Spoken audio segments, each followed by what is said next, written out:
नमस्कार साथियों, स्वागत है आपका आपके YouTube channel MB Aditya classes में। तो दोस्तों, जैसा कि हमने कल की वीडियो में अनुपात एवं समानुपात में कल हमने अनुपात पढ़ लिया था, तो आज हम क्या पढ़ने जाएंगे? समानुपात। देखिए, समानुपात पढ़ने से पहले अगर आप चैनल पे नए हैं तो चैनल को कृपया लाइक शेयर और सब्सक्राइब कर दीजिए। आइए जानते हैं कि समानुपात क्या होता है।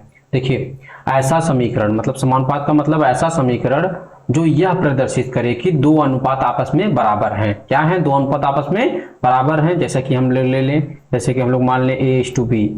A:B मतलब कि A संबंधी B क्या है?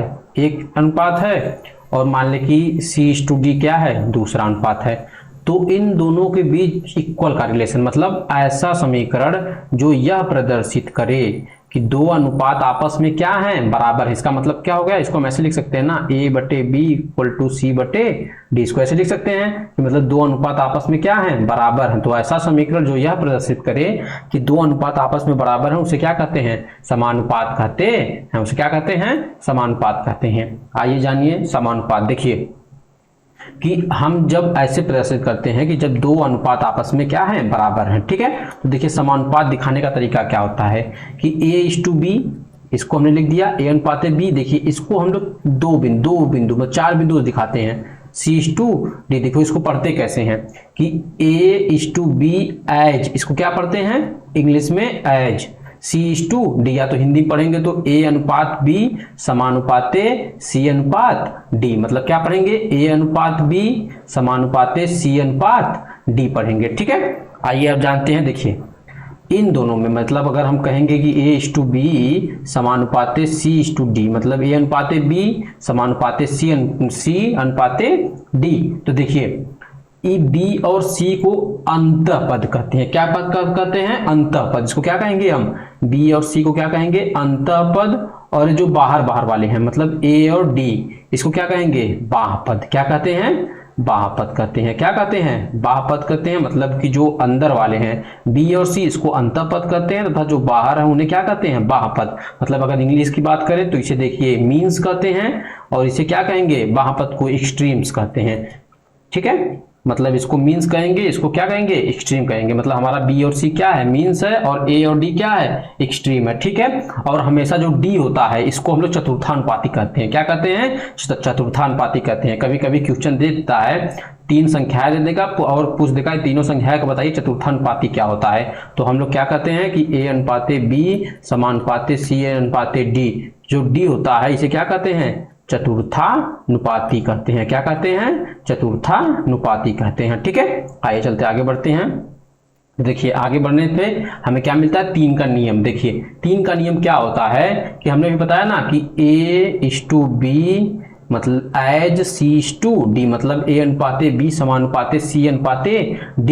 तो कहते हैं तीन का नियम यह कहता है कि जो अंतः पदों का गुणनफल होता है, अंतः पदों का गुणनफल जो होता है वह बाह्य पदों के गुणनफल के क्या होता है? बराबर होता है। मतलब कि अंतः पदों का गुणनफल B × C, यही ना अंतः पद। क्या हमने बताया?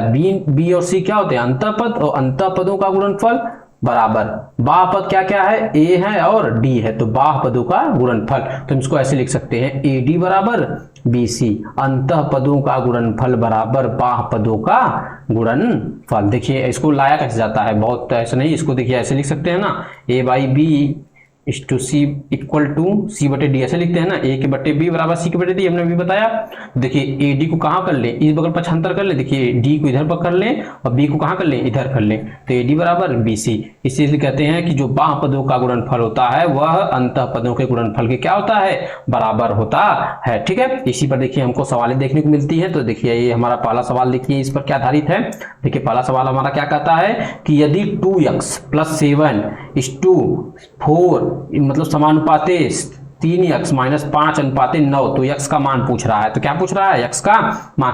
तो हमने अभी क्या बताया कि जो बाह्य पदों का गुणनफल होता है वह अंतः पदों के गुणनफल के योग के क्या होता है? बराबर होता है। देखिए हमने ऊपर पढ़ा ना, तो e क्या है? a है, इसको हमने क्या माना? a माना। इसको क्या माना? B माना। इसको क्या माना? C माना। इसको क्या माना? D माना। ABCD यही चार पद है। तो देखिए बाह्य पदों का गुणनफल मतलब A × B, AD बराबर BC हमने पढ़ा ऊपर, AD बराबर BC। तो देखिए A की वैल्यू क्या है? 2x + 7।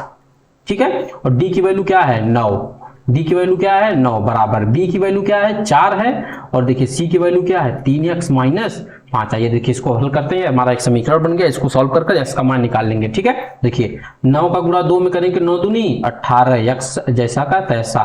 9 का गुणा 7 में करेंगे तो 9 सत्ते 63, और देखिए 4 का गुणा 3 में करेंगे तो 4 3 12, और 4 का गुणा 5 में करेंगे तो 20। ठीक है, आइए देखिए यह छोटा है तो 12 को हम इस साइड ले चले जाएं और 63 को इस साइड। देखिए 18x माइनस 12x बराबर, देखिए ये छोटा है, ये वाला क्या है बड़ा, इसको इधर लेते चले आए तो ये क्या हो जाएगा -20 माइनस 63, ये कितना हो गया, ये हमारा देखिए हो गया 6x बराबर, ये कितना हो गया -83, कितना हो गया माइनस, देखिए दो माइनस आपस में मिलकर क्या हो जाते हैं जोड़ बना देते हैं, तो जो बड़ा चिन्ह होता है देखिए -63 के आगे बड़ा है तो माइनस का चिन्ह यहाँ पर लगा देंगे। तो देखिए हमारी x की वैल्यू क्या आ गई, तो जो x बराबर आ गया वो कितना आ गया -83, 6 उधर गुणा में तो इधर क्या आ जाएगा भाग में, तो x की वैल्यू हमारी क्या आ गई -83 के बटे 6 आ गया। ठीक है, तो x की वैल्यू क्या होगी -83 के बटे 6। ठीक है, आइए अगले चलते हैं, देखिए आगे क्या है। देखिए अगला क्वेश्चन में है,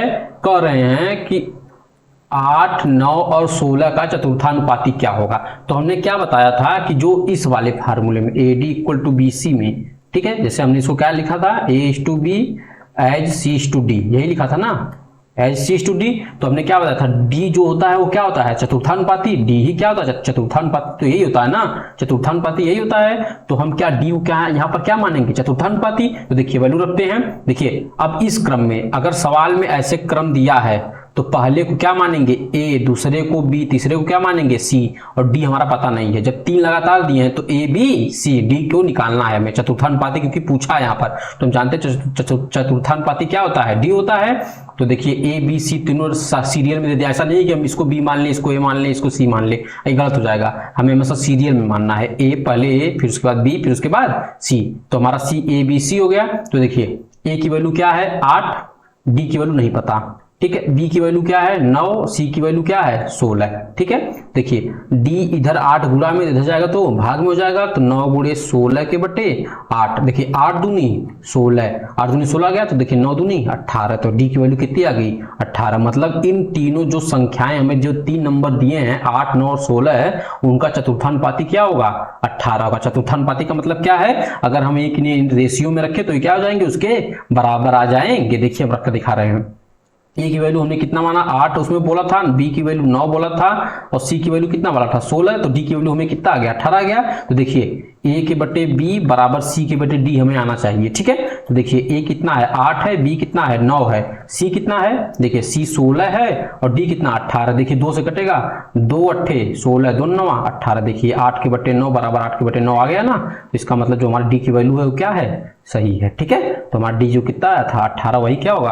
आंसर होगा। ठीक है, यही हमारा क्या है आंसर है। आइए दूसरा क्वेश्चन देखते हैं। देखिए दूसरे में भी पूछ रहा है चतुर्थानुपाती, कह रहे हैं कि 6, 24, 83 का चतुर्थानुपाती क्या होगा। तो हमने क्या पढ़ा था, पहले को क्या मानेंगे A, दूसरे को B, तीसरे को क्या मानेंगे C। ठीक है, तो हमारी A की वैल्यू क्या हो गई 6, B की वैल्यू क्या हो गई 24, और C की वैल्यू क्या हो गई 83। हमें निकालना क्या है D बराबर क्या, तो हमने क्या फार्मूला पढ़ा AD बराबर 3 के नियम से, AD बराबर BC। तो A की वैल्यू क्या हो गई 6, D की वैल्यू हमें नहीं पता है, B की वैल्यू क्या है 24 है, और C की वैल्यू कितनी है 83। C की वैल्यू कितनी है 83। देखिए अब हमें जब D की वैल्यू निकालना है तो D बराबर इधर कितना हो जाएगा 24 गुणे 83 है ही, ये देखिए इधर गुणा में इधर जाएगा तो किस में हो जाएगा भाग में, इक्वल के जब इधर जाता है तो किस में हो जाता है भाग में। देखिए 6 चौके 24, 4 बार में क्या हो गया कट गया। देखिए हमें कितना आंसर आया 4 3 12, हाथ में आया 1, 4 8 32, 1 33, 332। ठीक है, अंतिम की वैल्यू कितनी आ गई 332। ये हमारा क्या है चतुर्था अनुपाती है। एग्जाम में बहुत पूछता है चतुर्था अनुपाती बताइए, चतुर्था अनुपाती। तो D की वैल्यू कितनी आ गई 332। ठीक है, आइए चलते हैं अगले सवाल पे। तो देखिए अगला सवाल क्या है, हमारा पूछ रहे हैं कि मध्यानुपाती कितना होगा। देखिए मध्यानुपाती बताने से पहले हम आपको पहले बता दें कि हाँ कि चलिए बताइए फार्मूला इसका कैसे होगा। मध्यानुपाती पूछा हमने तो आपको मध्यानुपाती अभी तो बताया नहीं। तो देखिए मध्यानुपाती जानने के लिए देखिए अगर कभी कभी वैल्यू ऐसे दी रहती है, A की वैल्यू दी है, ठीक है। फिर ए संबंधे बी समानुपाते सी अनुपाते डी, इसको तो हम जानते हैं कि जब दो पदों का मतलब कि दो रेशियो का आपस में क्या करना हो, बराबर हो, तो यही जानते हैं कि ए अनुपाते बी समानुपाते सी अनुपाते डी। लेकिन कभी कभी दे देता है कि जो बी है और सी दोनों आपस में क्या है, बराबर है। बी और सी दोनों आपस में क्या है, बराबर है। मतलब सी की वैल्यू जो कितनी किसके इक्वल है, बी के इक्वल है। तो हमने क्या पढ़ा है, बाह्य पदों का गुणनफल बराबर अंतः पदों का गुणनफल। क्या पढ़ा है, बाह्य पदों का गुणनफल, यही ना पढ़ा है हमने, बाह्य पदों का गुणनफल 3 के नियम से भाई, बाह्य पदों का गुणनफल बराबर अंतः पदों का गुणनफल, अंतः पदों का गुणनफल, यही पढ़ा है ना 3 के नियम से। देखिए बाह्य पदों का मतलब AD और अंतः पद का मतलब B गुणे B, तो ये क्या हो गया, AD बराबर B स्क्वायर, तो इसको हम क्या लिख देते हैं, B square equal to A into D। ठीक है, अब देखिए इतना तो आ गया ना आपको कि B स्क्वायर बराबर A इंटू D। और ये देखिए अब ई जो डी होता है इसको हम डी नहीं मानते हैं, ध्यान रहे, इसको हम क्या लिखते हैं, सी लिखते हैं। क्या लिखते हैं, सी। तो जो यहां से होता है इसको क्या मानते हैं हम लोग, सी। तो बी एज बी अनुपात है, यहाँ क्या लिखेंगे, डी के स्थान पे सी, क्योंकि भाई सी तो अब है ही नहीं, सी की तो बात ही नहीं है, तो तीसरा पद हम क्या मानेंगे, हमेशा क्या मान लेंगे, सी मान लेंगे। तो इसको क्या मान लेंगे, सी। तो ये हमारा यहाँ से क्या हो जाएगा, सी, इसको भी लिख लेंगे।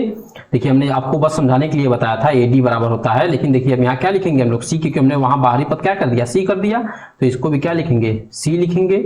ये कितना भी हो गया, सी हो गया, और ये कितना हो गया, सी हो गया। तो हमारा कितना आ गया, जो मध्यानुपाती है B स्क्वायर बराबर AC। तो हमें जब कहीं भी कहीं मध्यानुपाती पूछेगा तो क्या लिखेंगे, B स्क्वायर बराबर AC। देखिए इसमें पहला पद क्या है, A है, दूसरा पद क्या है, B है। B को ही क्या कहते हैं, मध्यानुपाती। मध्यानुपाती अब कभी भी जब तृतीय अनुपाती कहेगा पूछने के लिए तो हम C क्या मानेंगे, यहाँ पर तृतीय अनुपाती, सी को क्या मानेंगे, तृतीय अनुपाती। ठीक है, देखिए आइए चलिए से लगाते हैं सवाल, आशा करते हैं कि आपको क्या समझ में आ गया होगा। ठीक है, आइए देखते हैं। देखिए सवाल क्या कर रहा है कि 25 और 49 का मध्यानुपाती बताइए। हमने क्या बताया था, मध्यानुपाती का मतलब क्या पूछ रहे हैं, बी की वैल्यू पूछ रहे हैं। तो बी की वैल्यू जब पूछ रहे हैं तो हमें दिया क्या क्या है, इसका मतलब ए दिया है और क्या दिया है, सी दिया है, क्योंकि हमने क्या बताया था, क्रम में हमें रखना है, ए बी और क्या आता है, सी आता है। लेकिन बी को तो ही निकालना है, तो बी इसलिए इसको नहीं मान सकते, हम इसको क्या मानेंगे, सी, ए बी सी।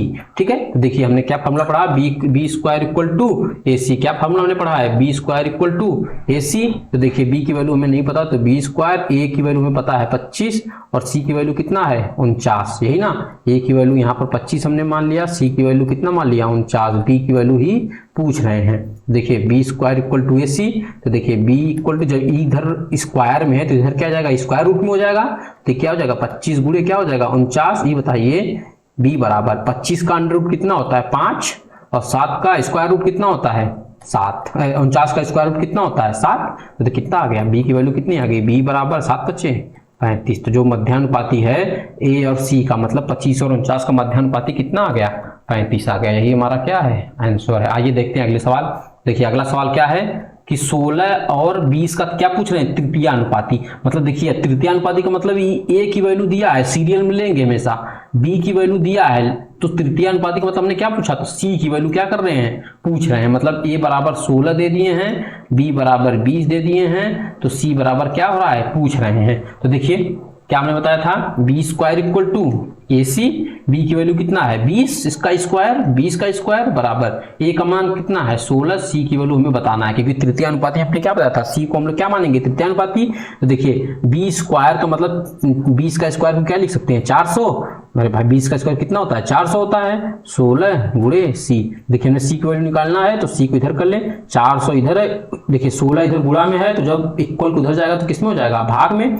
अब देखिए काटते हैं, 4 से काटे पहले, 16 से डायरेक्ट काटे, चले 16 से काटते हैं। देखिए 16 दूना 32, देखिए 8 बचा शेष, तो यहाँ 80 हो जाएगा, 16 × 5 = 80। सी की वैल्यू कितनी आ गई, 25 आ गई। कितनी आ गई, 25 आ गई। जब सी की वैल्यू कोई पूछेगा कितना आ गया 25, सी हमारा क्या है, तृतीय अनुपाती है। यही सी क्या है, तृतीय अनुपाती। ठीक है, तृतीय अनुपाती, सी क्या है यहाँ पर, तृतीय अनुपाती है। ठीक है, आइए चलते हैं अगले सवाल पर। देखिए अगला सवाल हमारा क्या है, देखिए अगला सवाल थोड़ा बड़ा है, देखिए समानुपात का, लेकिन बहुत पूछे जाने वाला सवाल है, ठीक है, क्योंकि हम महत्वपूर्ण प्रश्नों की श्रृंखला लेकर चल रहे हैं, तो इसीलिए देखिए आज हम ये सवाल लिए हैं। कह रहा है कि हीरे का मूल्य उसके भार के घन के अनुक्रमानुपाती है। किसी कोई हीरा है, इसका हीरे का जो मूल्य है, ये मूल्य जो है किसके अनुपाती है, अनुक्रमानुपाती, जो भार के घन के, ठीक है, भार के मतलब क्यूब, उसके क्यूब के क्या है, अनुक्रमानुपाती है। कह रहे हैं कि 3,75,000 रुपये मूल्य का एक बड़ा हीरा, ठीक है, कह रहे हैं 3,75,000 रुपये का बड़ा हीरा भार के आधार पर 2.3 के अनुपात में क्या हो गया, विभाजित हो जाता है। अच्छा बताइए, जब कोई चीज 2 संबंधित 3 के अनुपात में विभाजित होगी तो न्यूनतम कितना हो सकता है। हमने क्या कल बताया था, न्यूनतम मतलब इन दोनों अनुपातिक पदों का योग, तो 2 और 3 का योग कितना होगा, 5 होगा, तो ये होगा ना, 5 होगा, ठीक है। तो बताइए इस विभाजन में कितने रुपए की हानि हुई। पहले देखिए हम दोनों को मान लें, मूल्य का एक बड़ा हीरा आधार में इतने में टूट गया, ठीक है। पहले देखिए कितना, मतलब जो भाग है, टूटा हुआ भाग कितना कितना है, 2 संबंधित 3 के अनुपात में टूटा है, 2 संबंधित 3 के अनुपात में, तो हम इसको क्या मान ले, ये जो टूटे हुए भाग है वो क्या है, 2x है, x का गुणा कर दे, और एक क्या है, 3x है। तो जो हीरा आएगा, जो पूरा बड़ा हीरा, तो बड़े हीरे का भार, तो बड़े हीरे का जो भार होगा वो कितना होगा, 5x ना भाई, इन्हीं का दोनों का योग हमने कल बताया था ना कि न्यूनतम कितना हो सकता है, दोनों का अनुपातिक पदों का योग, तो 5x। हमने एक को क्या मान लिया, एक टूटा हुआ भाग 2x है, दूसरा टूटा हुआ भाग कितना है, 3x है, एक टूटा भाग 2x, एक दूसरा टूटा 3x, तो जो हीरे का बड़ा भार होगा तो 2 3 5x हो जाएगा, ठीक है। अब देखिए कह क्या रहे हैं कि 3,75,000 रुपये मूल्य का एक बड़ा हीरा, तो यहां पर कहा क्या है, हीरे का जो मूल्य है उसके भार के क्या है, घन के अनुक्रमानुपाती है। इसका मतलब कि घन के अनुक्रमानुपाती मतलब हीरे का मूल्य कितना है, हीरे का मूल्य यहां से देखिए, हीरे का मूल्य कितना है, 3,75,000 रुपये, किसके अनुक्रमानुपाती है भैया, किसके अनुक्रमानुपाती बोल रहे हैं, इसके मतलब 5x के, इसके भार के क्यूब के क्या है, अनुक्रमानुपाती है। यहां देखिए ना, इतना आपको समझ में आया होगा, क्योंकि हीरे का मूल्य जो है इसके भार के कितना है, घन के क्या है, बराबर है। अनुक्रमानुपाती का मतलब क्या है, यहाँ पर एक कांस्टेंट लगेगा, तो कांस्टेंट हमें लिखना नहीं, मान लीजिए कांस्टेंट कितना, 1 मान लेते हैं हम, तो 5x का क्यूब है। देखिए इसको सॉल्व करते हैं, तो 3,75,000 रुपये बराबर 5x को क्यूब कितना होता है, 125 होता है, 5 का गुणा 3 बार करेंगे तो कितना आएगा, 125, और x का गुणा 3 बार करेंगे तो कितना आएगा, x क्यूब आएगा, ठीक है। तो अब देखिए कह रहे हैं कि तो बताइए इस विभाजन में कितने रुपए की हानि हुई है।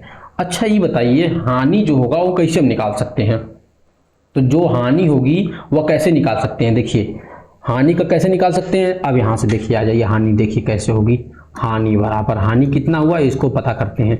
देखिए हीरा कितना था हमारा, 5x, तो हमने जो बताया था मतलब कि 125 x क्यूब में, उसका भार कितना होगा, किसके अनुक्रमानुपाती है, इसके क्यूब के अनुक्रमानुपाती है, यही ना, पूरा कितना होगा, पूरा कितना है 125 क्यूब माइनस, देखिए अब देखिए टूटा हुआ भाग 2x है और 3x है, तो 2x का जो क्यूब होगा प्लस 3x का जो क्यूब होगा, यही दोनों आपस में जुड़ेंगे ना, यही दोनों आपस में जुड़ेंगे ना, तभी न हो पाएगा। तो इसको हम क्या लिख सकते हैं, 2x का क्यूब प्लस कितना, 3x का क्यूब।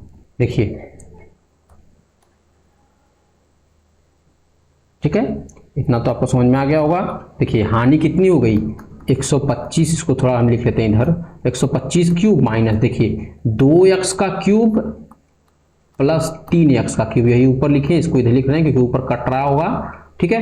देखिए यहाँ माइनस है, मतलब हानि इतने ना, मतलब कि इतने में से इतने को घटाएंगे, ठीक है। तो देखिए ई कितना आ गया हमारा, 125x क्यूब माइनस ई, देखिए कितना आएगा, 2 का क्यूब कितना होता है 8, x का क्यूब, x का जो क्यूब ही होगा, प्लस 3 का क्यूब कितना होता है 27 x क्यूब, ठीक है। अब देखिए ई हो गया 125x क्यूब, बड़ा वाला इतना था, छोटे वाले का भार इन दोनों का, ये देखिए कितना होगा, और 27 में जब 8 जोड़ेंगे तो कितना आ जाएगा 35x, कितना आएगा 35x क्यूब। अब देखिए 125 में से 35 घटाएंगे तो 0, 12 में से 3 गया 90, तो हमें कुल हानि कितनी हुई है 90x क्यूब की, कितनी हानि हुई है 90x क्यूब की। अगर हम सोचिए यहाँ से अगर हम x की वैल्यू निकाल लें, अगर हम यहाँ से x की वैल्यू निकाल लेंगे, x क्यूब की वैल्यू निकाल लेंगे, तो यही वैल्यू ले जाकर यहाँ पुट कर देंगे तो वैल्यू आ जाएगी ना। देखिए अब एक्स क्यूब है तो देखिए इसको हम ऐसे लिख लें एक बार, चलिए यहाँ लिख देते हैं 125 एक्स क्यूब बराबर 3 7 5 1 2 3 इतना, ठीक है। यहाँ से देखिए हमने इसको यहाँ लिख लिया, तो देखिए एक्स क्यूब बराबर क्या होगा 337 इतना 000 के बटे 125, ठीक है। अब देखिए इसको हम पहले किससे काटे, 25 से काटे, देखिए 25 25 125, देखिए ये कितना आ गया 25 से कम 25 25 25 125 1 2 3 15,000, 5 से काटेंगे तो 3,000, देखिए 5 3 यहाँ 15 आएगा ना, तो 3 1 2 3 इतना आएगा, तो एक्स क्यूब बराबर कितना आ गया 3000। देखिए हम यहाँ पर वैल्यू रख दें कि 90 गुणे यहाँ से इसकी वैल्यू कहाँ रख दें, यहाँ पर एक्स क्यूब की वैल्यू यहाँ पर ले जाकर रख दें, तो 90 गुणे 3000, एक्स क्यूब की वैल्यू कितनी आ गई थी 3000, तो बताइए 9 त्रिक 27 कितना जीरो 1 2 3 4 जीरो, मतलब 2,70,000 रुपए की क्या हुई हानि हुई थी। मतलब कितने की हानि हुई टोटल, तो बताइए जो मतलब कि अगर कोई बड़ा हीरा है वो टूट के छोटे हीरे में तब्दील हो जाता है, अगर उसके हीरे का मूल्य भार के क्यूब के अनुपाती है, समानुपाती है, अनुक्रमानुपाती है, तो उसकी हानि कितनी होगी 2,70,000 रुपए की क्या हो गई हानि हो गई। मतलब एक बड़ा हीरा अगर 2 छोटे भागों में टूट गया तो उसकी हानि कितनी हो गई 2,70,000 रुपए, ठीक है।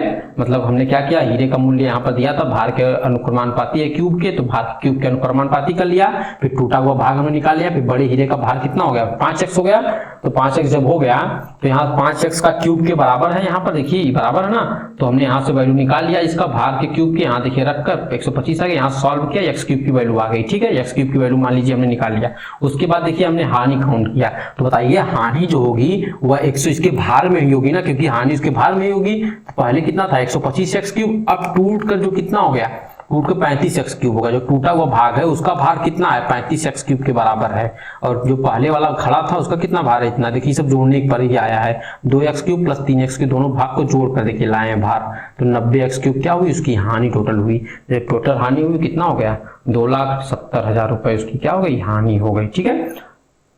देखिए हमने 3-4 सवाल आपको दिए हैं, एक इसी पर है आधारित सवाल, इसको आप घर पर लगाएंगे, और एक मिश्रण का हमने सवाल दिया है, इसको भी आप क्या कर लेंगे लगा लेंगे, जिसमें 2 अनुपात दिया है, ठीक है। और देखिए एक हमने इसी समानुपात पर सवाल दे दिया है कि देखिए पहले इसको क्या करेंगे हम, देखिए 4a = 9b है, तो पहले देखिए इसको हम क्या कर लेंगे a/b में कर लेंगे, देखिए a है b को इधर ला देंगे बटे में इधर चला जाएगा, तो ये ऊपर 9 बच पहले से ही है, 4 को इसको हम इधर ला देंगे, मतलब क्या किए b को हम लोग इधर ला दिए, 4 को क्या किए इधर ला दिए, ठीक है। तो a/b निकल गया, तो a/b जब b निकल गया तो यहीं पे इसकी वैल्यू क्या कर देंगे पुट कर देंगे, a की वैल्यू 9 पुट कर देंगे, b की वैल्यू कितना पुट कर देंगे 4 पुट कर देंगे, तो हमारा क्या आ जाएगा यहाँ समानुपात का वैल्यू आ जाएगा, यहाँ पे इसके अनुपात का वैल्यू आ जाएगा। यही काम हम किस में करेंगे, इस वाले प्रश्न में भी करेंगे।